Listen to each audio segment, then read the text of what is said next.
Carrie-Lynn Hotson, welcome to the Human Capital Innovations Podcast. Hi, great to be here. It is great to be with you. It's been a bit of a challenge to get together. We've been juggling schedules and snowstorms. You're joining us from snowy Ontario area. I'm south of Salt Lake City in Utah, and we both have experienced a whole lot of severe weather recently, which has made it a little bit challenging, but it's great to be with you. Today, we're going to be talking about why we need to leave ego at the door when we are leading and when we're working with our teams and our organizations. And, not having an ego when you're a leader is not something that comes naturally to a lot of people. So we're going to be exploring this together, and I'm excited for the conversation. As we get started, I wanted to share Carrie-Lynn's bio with everybody. Carrie-Lynn Hotson has utilized her 25 years of experience as an HR professional, senior manager, leader, facilitator, and mediator to create a business guidebook for leaders called Knowing Who You Lead. She reveals important lessons, tools, and strategies that leaders and teams can use to understand why issues are occurring, engage, and retain great members so they can have great teams. She also shares how she can help you and your team to pivot and inspire organizational growth. Carrie-Lynn, it's a pleasure to have you. Anything else you would like to share with me or my audience by way of your background or personal context before we dive on into the conversation? No, just that the business is really giving me the opportunity to work with a lot of fantastic leaders and teams. And it's exciting to see that leaders are now willing to be vulnerable and actually look at who they are and how they lead and how it's actually impacting the people that they're trying to lead. So yeah, I've learned a lot of great things, and I'm sure we're going to have a great conversation today. Yeah, cool. Well, let's start with ego. What is ego? Why does it matter? Why is it a problem when we're trying to lead effectively in teams and really empower people and lead to organizational growth and success? Well, if we want to borrow from Brene Brown, I mean, she would tell us that ego is that armor, right? And so it's the willingness to say, okay, I'll listen. Number one, I want to hear how I impact other people.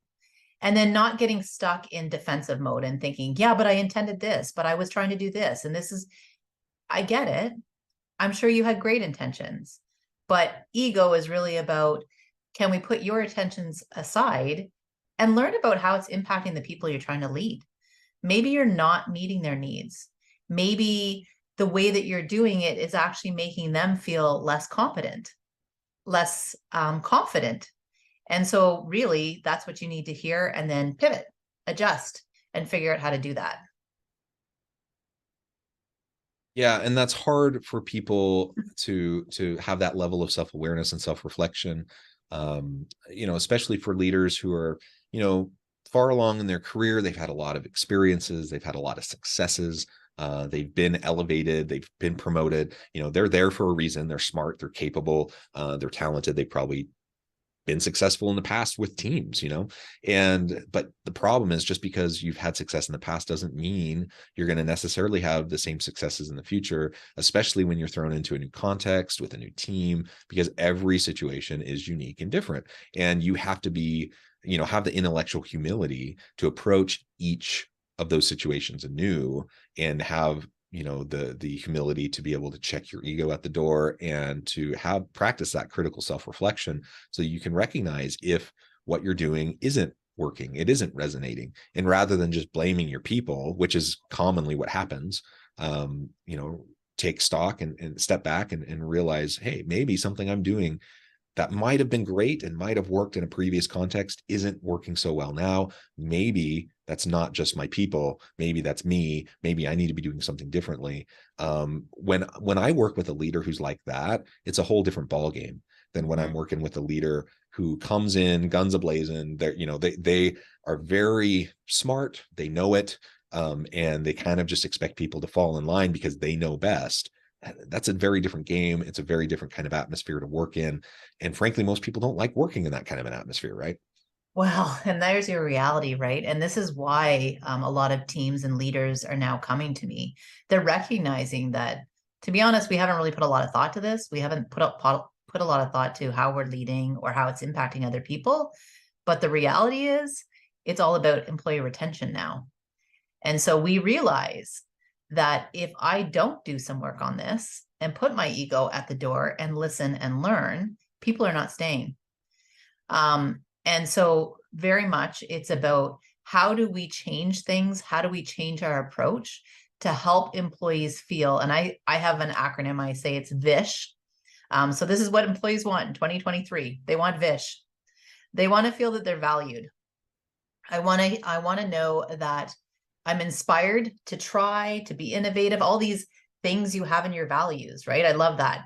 I'll ask companies, what's your company values? Oh, we're innovative and we're collaborative and we're respectful and we're trustworthy and inclusive. And then I say, okay, so how do you do that?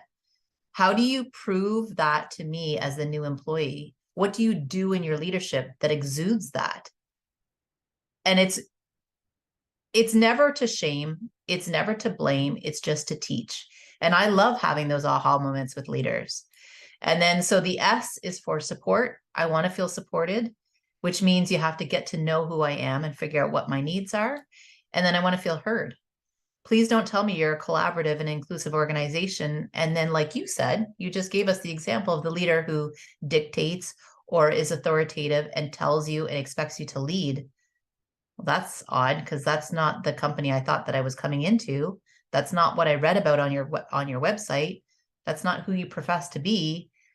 So I don't really want to stay. And so that really has sparked those conversations about, I wonder who we are and how we want to lead and what do we need to change. Yeah. And it's not just about people leaving either. I mean, that's a problem. Yeah. I was reading a report a week or two ago. I think it was from the US Department of Labor. It was something like 1/3 of the US labor force changed jobs last year. Yeah. You know, some 50, 60 million people changed jobs last year. That is a huge amount of transition for any economy. And there always should be some level of transition. That's healthy, but that's a really high level. And so organizations are struggling to keep their good people. But it's not even just about whether or not people choose to leave, but it's withdrawal cognitions and quiet quitting. It's people, it's the effort people are putting into their work. It's the commitment and loyalty that employees have to their teams and to their employer. And you know, someone may decide, well, I like the company overall, I like the job overall, but I'm not being treated well. I kind of have a jerk boss. They're not really fully utilizing me, and they're not really paying me as much as I think I'm worth. But I'll stay. I'm just going to recalibrate my effort. I'm just going to recalibrate what I do so that I have time to do a side hustle or to do something else that is going to be meaningful to me. And a lot of people are doing that. They're staying at their current job, but they're starting that side hustle. They're doing something else to find that passion and to be able to be enlivened in the work that they do. And I mean, that's a tragedy for organizations. It's a huge missed opportunity. And a lot of it comes down to just how are they treated? A company can be pretty toxic and sick in its culture, but if you have a really great boss in your team, you can be pretty insulated from it. You know, you could have an overall kind of crummy organization, but your team could be awesome. And guess what? That leader and that team, they're going to accomplish some good stuff. And you're not going to have a huge retention problem in your team if you create that environment within your sphere of influence. But the opposite's also true. It could be an amazing organization, the type of organization everyone would want to go work for, but your particular team sucks. It's a toxic environment. Nobody wants to be there or working with you. And you can't keep people and you can't attract good people. And so both are true. Both can happen.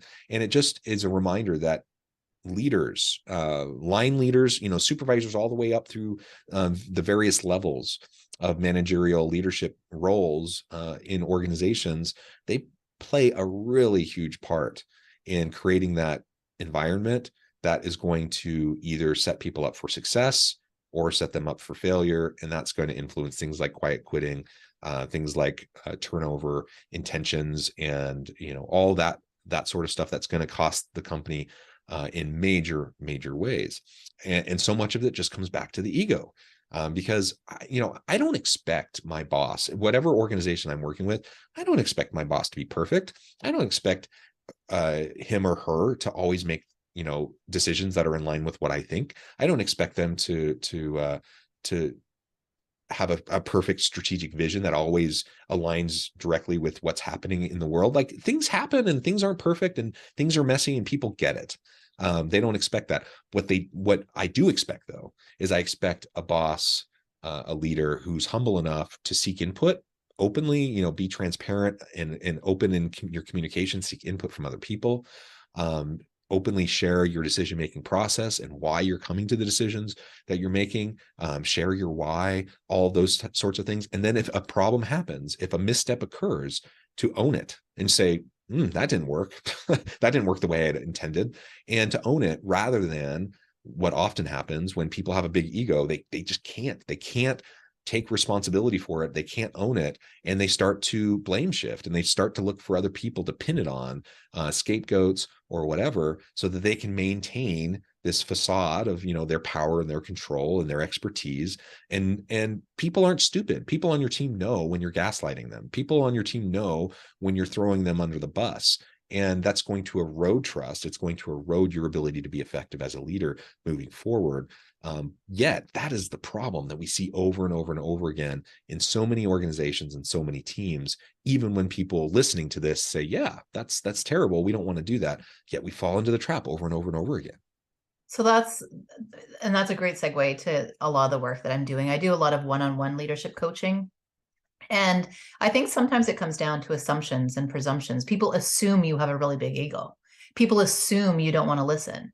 And when I'm actually working with these leaders, I can pick up very quickly on, no, you know what? They do want to hear you. They just don't have the skills. They don't know how. I think I'm being collaborative. I asked them what they thought. They didn't tell me anything. So then I need to take them back and say, okay, I wonder what that looks like for your employee. And sometimes we'll play it out. I'll do little scenarios with them. Okay, picture your employee walking in and they look at you and you give them this, kind of begrudging look that you're bothering them. And well, they're not going to share. Well, really? But I told them to share. Yeah, no, because your body language said something else.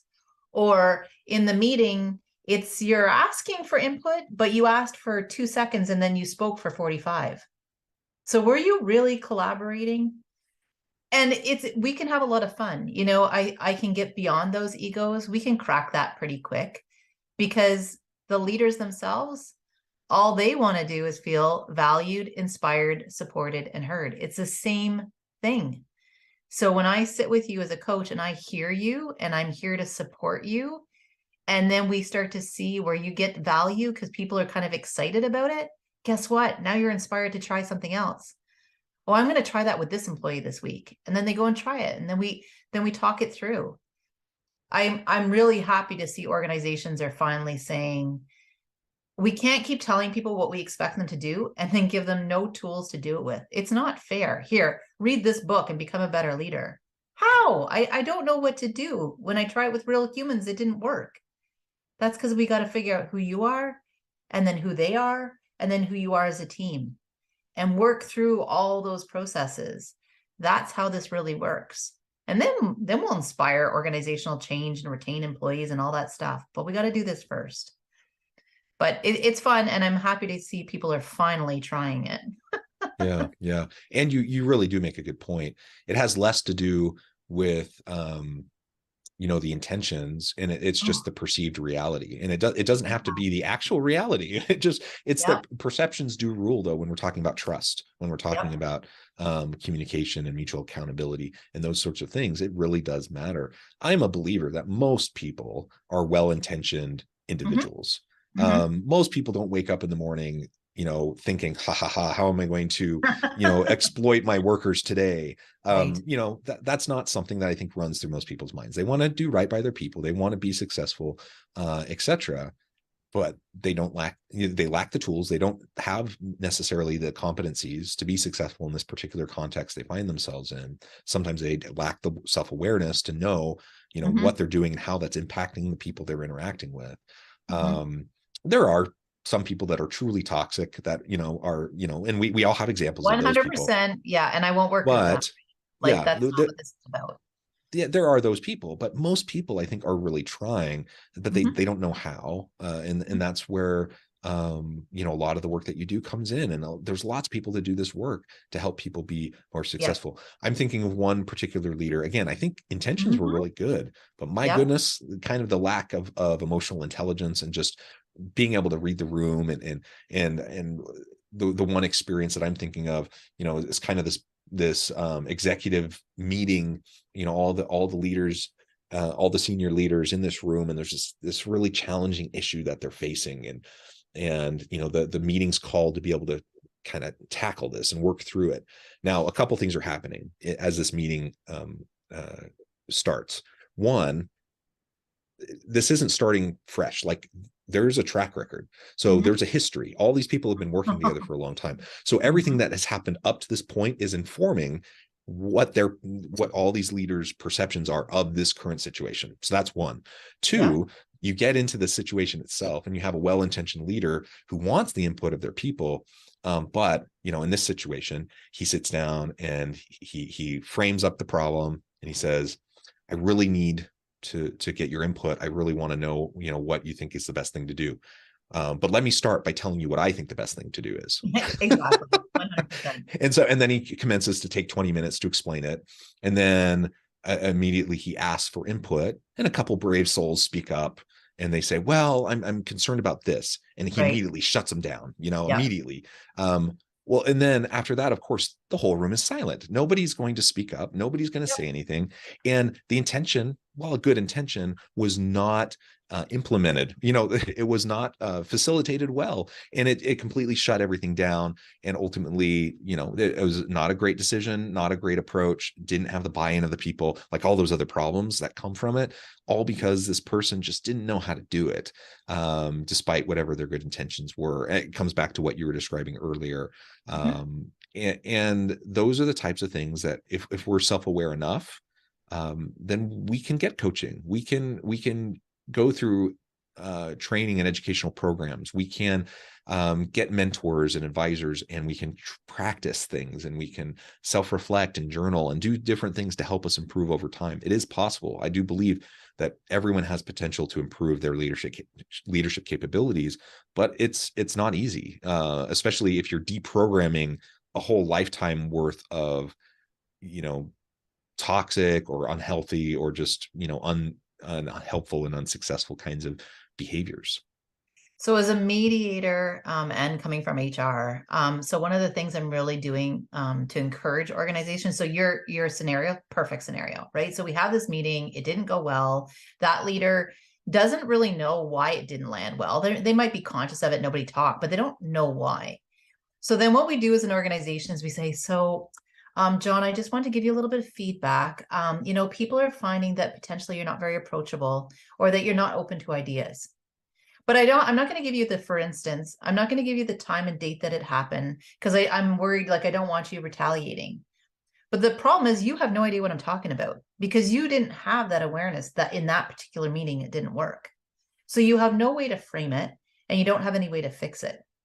So the best thing organizations can do is that when we have that meeting and that goes that way, or we know that this is becoming a pattern, for example, have that person then work with somebody who can help them develop the strategies, the awareness, but give them the real example so we know what we're working with. And then we can actually move from there, and they can go back and give feedback. They can try new scenarios in the next meeting and ask John, was that better? So I tried this instead. Did that work? And you'll be like, well, yeah, you know what? I love that you asked an open-ended question. It was good. But then I saw halfway through the meeting, you started default. You kind of got frustrated with what people were saying. And we went back to the old pattern of you telling us, oh, I didn't, you're right. I didn't realize that I did that. Okay, can we have a signal? Can you let me know when I start to do that in a meeting? But do you see how much healthier this is, right? Because now John is inspired. He feels like, he's being supported and heard, and I want to help this leader. I want him to grow. I appreciate the fact that he actually wants to grow, and we're giving them the tools to actually use. Because if we don't, you said it, the organizational culture, it just historically, it goes on and on and on. Now we come into the meeting. I've already got this figured out. I know exactly what's going to happen. That guy's going to talk for 25 minutes. Nobody's going to say anything. Why am I even here? I'm on my phone. I'm not invested. I don't feel inspired. I know I'm not going to be heard. So I'm not even going to talk up, because I did in the last 3 meetings and got shut down. Guess what? No organizational growth, no innovation, no collaboration. So not only are we not fulfilling our values, we're not growing as an organization. So I think there's a lot we can do, and I think we need to do it individually. I like starting like with the leadership training. Let's, introduce the concepts, and the people that only need a little bit. And then who needs a little bit more? Maybe because you're brand new and you have no idea how to do this, or you've been doing this for 20 years and you're frustrated, you're tired, you're maxed out, it's not working. Or maybe it's the employee that you've been struggling with that you just cannot figure out what to do. Like, they're great at their job, but they can't lead anybody. Nobody wants to work for them. They all want to transfer off their team. Okay, no problem. Let's figure out why. And then let's figure out how to help them. I think there's tons that can be done. We just have to invest in people. Yeah. And you talked about it earlier, but yeah, investing in people and recognizing you need to support people, especially at the lower levels, the lower rungs of leadership, that transition from subject matter expertise in whatever job function you're doing to now leading people who have the subject matter expertise, that's a hard transition for a lot of people. Frankly, most people aren't prepared for that transition. They have no experience in leading teams. And so if you're promoting someone because they were super successful in a previous role, that doesn't necessarily mean they're going to be successful in this new role. You have to support them. You have to invest in them. You have to help them to develop those new competencies for this new role. And if you don't, you're setting them up for failure. You're setting the team up for failure, and you're thwarting the potential growth of the organization. Exactly. And so yeah, let's recommit to focusing on investing in our people, and helping them to recognize, part of it is, again, it comes back to just societal norms and what people think a leader looks like. And so now they're behaving, they don't know how to lead. They've never been in a leadership position before. They just know how they've been led before. And so they're trying to mimic what they've seen other people do, or what they've seen in movies or whatever. And a lot of times those things aren't particularly healthy, and they don't know any different. Like, they don't have, you can't draw from an empty well. Like, you just don't even know. And so you just perpetuate a lot of things that aren't going to be helpful. And one of those kind of leader stereotypes that often gets perpetuated in media, or that we've seen in kind of the old school approaches to leadership, is this ego-driven, like, set yourself, it's this faux confidence, like, you need to be the person that's in control. You need to show people that you know what you're doing. You have, and just all of that. And frankly, a lot of people do that not because they're super ego-driven people, but because they think that's what they're supposed to do to be successful. And so we need to help people recognize that that's not the best way. It's actually probably going to erode their ability to be successful. And there's another way, and you have permission to go the other direction. Yeah. And to ask for help. That's the other piece, right? It's okay to ask for help. It's okay to say, I'm really good at this job, but this is tough. I'm struggling with this. And I'd rather, as an organization, have you ask for help and we offer it, than have you step down or frustrate that team, or go into that authoritative leadership style because you don't know what else to do. So, but as an organizational culture, we have to make it okay to ask for help. We have to not judge when people want help, and then we have to offer it on a very proactive level. Yeah, absolutely. Well, Carrie-Lynn, this has just been a really fun conversation. I know at the time I'm going to need to let you go here in a few minutes, but before we wrap things up for today, I wanted to give you a chance to share with the audience how they can connect with you, find out more about your work, your team, and then give us the final word on the topic for today. Yeah, so my business is called Inspiring Organizational Growth. And the book that I've written is called Knowing Who You Lead. And the book is designed to help you, literally, leaders give you those step-by-step instructions, those strategies. Here, try this, go back and do this, try this feedback. It's got a workbook that goes with it, because I really believe in trying to inspire leaders and give them tools. That's what you need. And so, yeah, I would love for you to reach out. I think all leaders have potential. I think it's fantastic that people want to aspire to that level. So just ask for the help if you need it. Wonderful. Thank you, Carrie-Lynn. It's been a real pleasure. I encourage the audience to reach out, get connected, find out more about what Carrie-Lynn can do for you. And as always, I hope everyone can stay healthy and safe, that you can find meaning and purpose at work each and every day.